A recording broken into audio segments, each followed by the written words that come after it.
What is good and what is up, y'all? It's your boy here, Jay, back and better than ever with another episode of Chargers Banter. It's been a couple weeks, y'all, but like I said, I'm back and better than ever, but in some unfortunate terms, as the Los Angeles Chargers are downed by the Jacksonville Jaguars 35-6 in this past weekend after 3 straight victories, especially coming off that primetime victory and great primetime victory against the Pittsburgh Steelers. They unfortunately stumble here last week in Jacksonville and now look to go into the bye week and hopefully come out of the bye week with some oomph and Omarion Hampton back as well. But let's get all into it right here on this episode.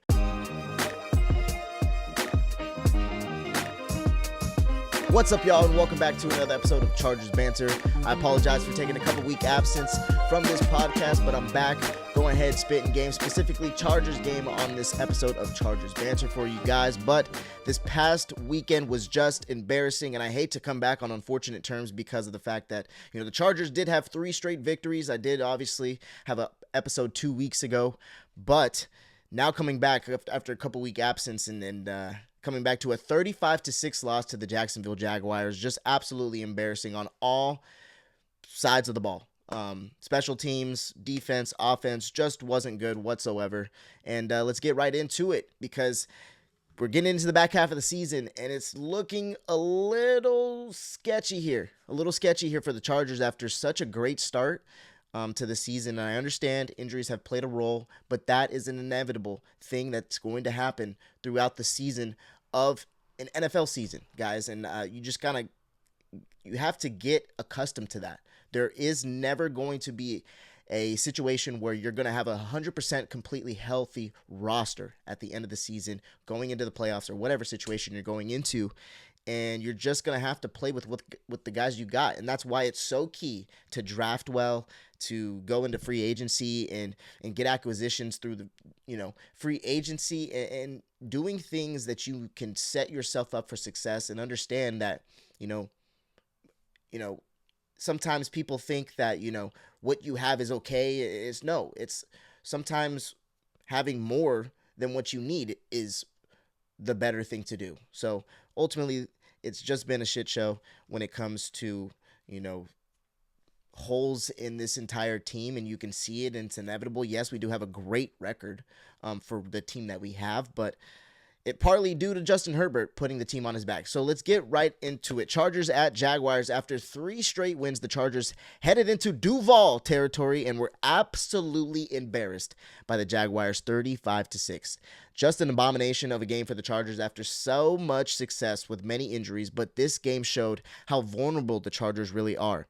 Not getting anything going whatsoever on offense and defense couldn't stop a nosebleed. It was a recipe for disaster as the Jags and Trevor Lawrence are now 3-0 versus the Chargers in the T-Law era. Herbert ended the game with 81 passing yards, the lowest in his career and the first time in his career, throwing under 100 yards total. Granted, yes, he was pulled early in the game, but it didn't matter as he was also the leading rusher at the game, 21 yards, and Kamani Vidal ended the game with 13 yards. So it just was an abomination all around. The offense was terrible. Offensive line given, obviously, because of the fact that they've been, such a terrible unit this entire year. And I don't, mean that disrespectfully by any means, but it's just the truth. They've been absolutely terrible this entire year. Don't know why or how that can happen on a consistent basis, considering the fact that that you're the worst unit in the NFL. Why don't you have a little bit of, a fire in your belly and get pissed off a little bit because of the fact that that you're so terrible? I mean, as a competitor, as an athlete, as someone who has been in the realm and just as a football player, it just doesn't make sense to me. I get it. These are also grown men across the line from you on the defensive line, and they want to eat and they want to feed their families too. But week after week, it's embarrassing. Week after week, you're getting your quarterback hit, who is the number one priority, and who, as an offensive line, that is your top priority to protect. Yes, it is run blocking, and yes, it is, doing, schematic things right. But the number one priority as an offensive lineman is to protect the quarterback. And you haven't done that. Failed at your job this season. But I don't want to get off tangent here on the offensive line because we've known that about the offensive line. But the defense was terrible too because of the fact that, they couldn't, get off the field, or not only get off the field, but the offense was getting off the field too fast in the sense that the defense was tired consistently on the field, always, trying to stop the Jaguars from pushing the ball down the field, which they couldn't. And we also, on top of that, have a terrible run defense. So, like I said, all around just wasn't great. Rushing was terrible, like I said, as Herbert had 21 and Kamani had 13. But Herbert ended the game with 10 for 18, 81 yards, and an interception. And Trey Lance also came into the game 3 for 8 with 37 yards passing. Keenan Allen led all wide receivers with 4 receptions for 53 yards and a long of 30-yard reception. A nice catch by him, a Hall of Fame catch by him, and also a Rondé. Absolutely amazing catch by him as well, but had 2 receptions for 41 yards. But also just 2 players that seemed like they wanted to play on Sunday. The rest of the team seemed like they didn't want to play. It was just terrible. The play calling was terrible. We need to figure it out, right, when it comes to what are we going to do? There's no identity with this team, right? I understand Greg Roman is such a 50-50 guy. He wants to, go 51, 50 pass. But it's just, when you have the personnel that you do, there is no excuse for the play calling that you're having right now, okay? Throughout the entire All-22 tape that I was watching, and for the most part of the first half, there's no reason why we should be throwing the ball to the sidelines on 3rd down when it's 3rd and 10. There's no reason. There is no reason. First of all, QJ, who is the best yards after catch receiver that we have, is not even, really getting any targets, right? Throwing these screens to Ladd, throwing these screens to Arande, throwing these screens to Keenan. I mean, look, I get it. If this is where you want to attack the defense because this is where they're most vulnerable, understandable. But can we draw up something a little bit different on 3rd and 15 instead of just giving up? I mean, the offense was just abysmal. And the thing is, look, like I said, I don't want to get off tangent. It just needs to get better. Greg Roman needs to get better, or we just need to move on from Greg Roman because it's now been 2 years with Justin Herbert. And I just feel like there's no progression in the sense of, being consistent. Right? We've seen flashes. We've seen the greatness of Justin Herbert come out on display, partly because of the fact that he's had a terrible offensive line and has to make do with what he's got. But also, Greg Roman's holding him back. There's games where you're just like, why isn't he throwing the ball more? Why isn't he doing this more? Also, why isn't Herbert using his legs more when you understand that he's been the most successful running the ball this season, probably out of any quarterback? So, when it comes to scramble yards. So, I don't know, guys. It's just you want to mix it up. You want to get things going in a different direction. You also want to push the ball vertically. Like I said, no reason why we should be throwing the ball sideways on 3rd and 15. There's no reason. We should be pushing the ball vertically especially with a Rondé who's freaking 6'5", right? We got a big receiving core. And Ladd is a good vertical threat as well. There's just no reason why we shouldn't be pushing the ball vertical with the arm talent of Justin Herbert and understanding that we can't run the football the way that we, want to this game. So it was just frustrating to watch on all facets, not just the offense. But like I said, Greg Roman needs to go and manage to dig deeper in his bag because it's one of the two. He needs to go or he needs to dig deeper into his bag because the offense he's calling with the pieces that he has is not sufficient. It's just not. The defense played terrible, partly due to the offense keeping the defense on the field, making them tired for the offense going 3 and out and short drives. Defense also had no sacks, barely any pressures, 2 QB hits, 2 TFLs, just not good play all around. Missed tackles all over the field, especially on the second level between the DBs and the linebackers, but also allowing a rookie running back in Bashal Tutin. Respect to him, had a great game, but this was his breakout game, having a career day of 15 carries, 74 yards, and a touchdown, not to mention that ETN also had 19 carries for 73 yards and 2 touchdowns. Our run defense is just atrocious. Our run defense is horrible, guys. And early on made Trevor Lawrence, who doesn't understand the Cohen offense, they literally said that on the broadcast. They said that Trevor Lawrence had to tell himself to just rip it because he was holding the ball too long and not trusting the schemes that Cohen was putting in and the installs. So anyways, the offense for the Jacksonville Jaguars early on looked great with Trevor Lawrence as he was pushing the ball down the field. Lawrence 14 for 22, 153 yards, a touchdown and an interception. Myers had 5 receptions for 64 yards. Tim Patrick, San Diego native. G House stand up. Had a TD on 3 grabs. Jaguars defense only needed 52 total tackles to seal the game. That tells me that the offense was terrible. 53 total tackles for the defense for the entire day. They didn't even have to be on the field that much. They had 3 sacks on Herbert with 5 TFLs, 6 QB hits, and pressured more than 50% of his dropbacks. Again, just terrible. And Penning, who we traded for, didn't help whatsoever. Also, I want to give, props to us for actually doing something before the trade deadline and trying to get some help. But yeah, the help that we did get didn't really help that much. I did see a pancake on the All-22 tape by Penning, so there was some upside.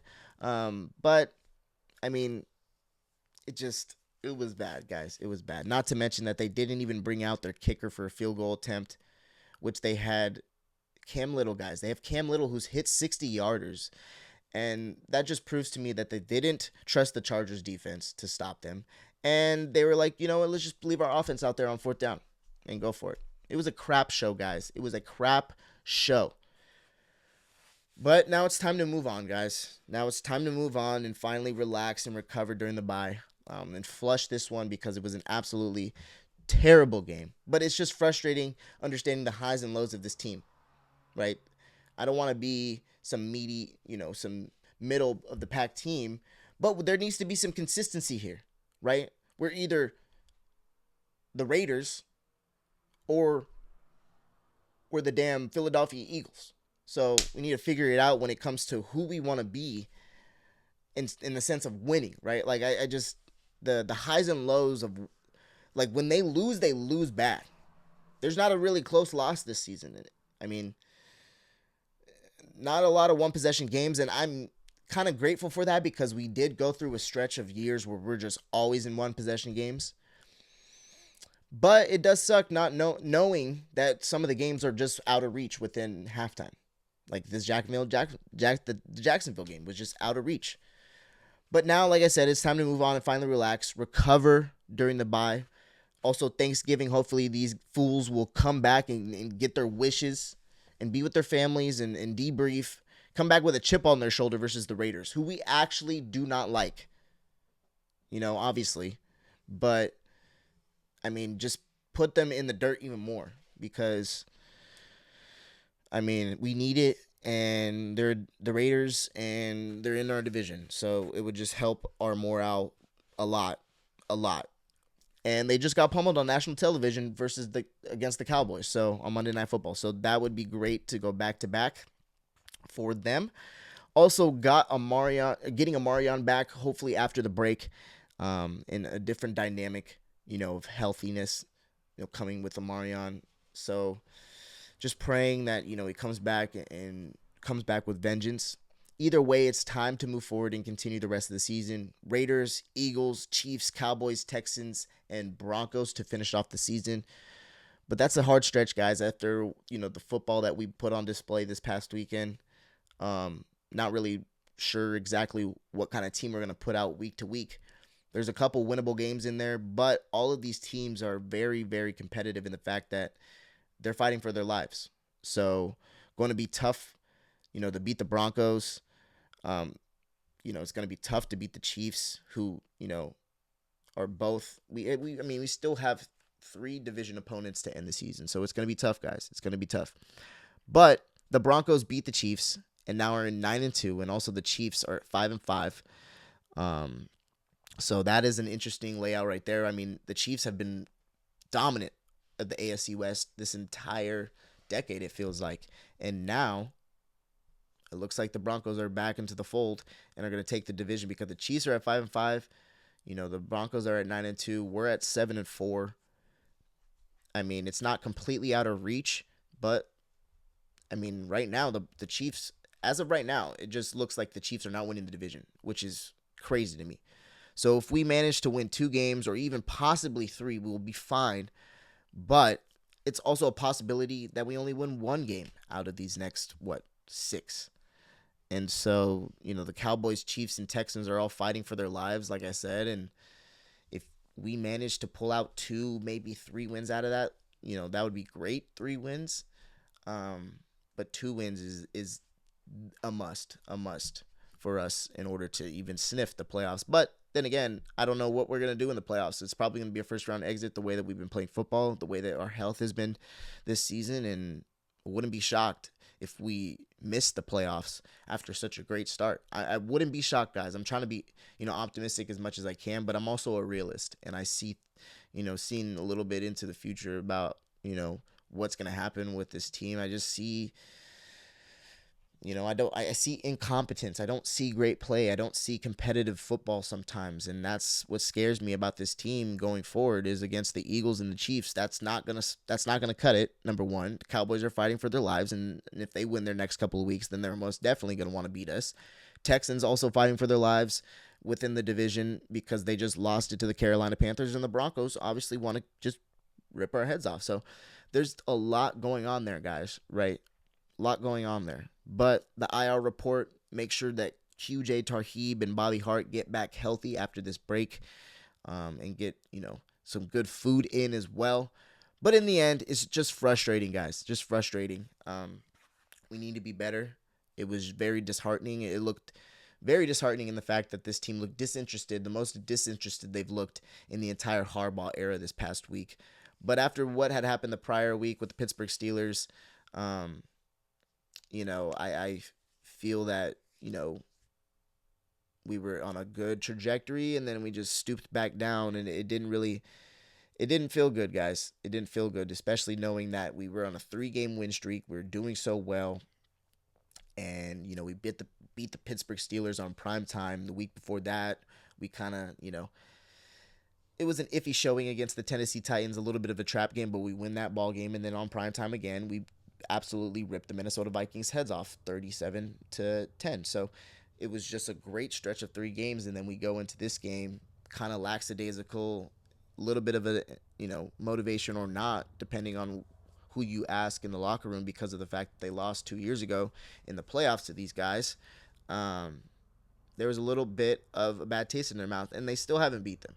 So, truthfully, they got our number. They have our number. The Jaguars do. But like I said, Raiders, Eagles, Chiefs, Cowboys, Texans, Broncos to end the season, guys. And we got to continue to keep our head forward. But at the end of the day, we got to be healthy. And we just have to play more competitive football and more just, oh, shit. Damn. And more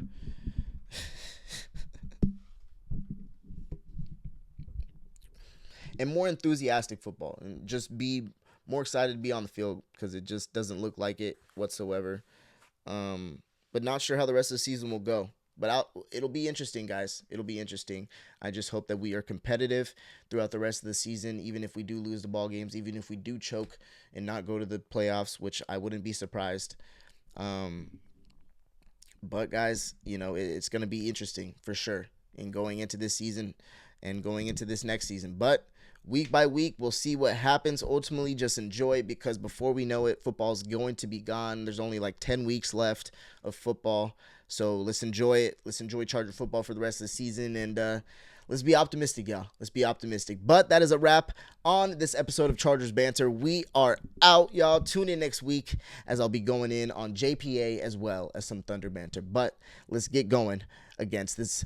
The Chargers, they got to get going. So let's get going against the Raiders here in a couple weeks after this bye week, and enjoy your Thanksgiving, y'all. And I'll see you guys after Turkey Week. We out.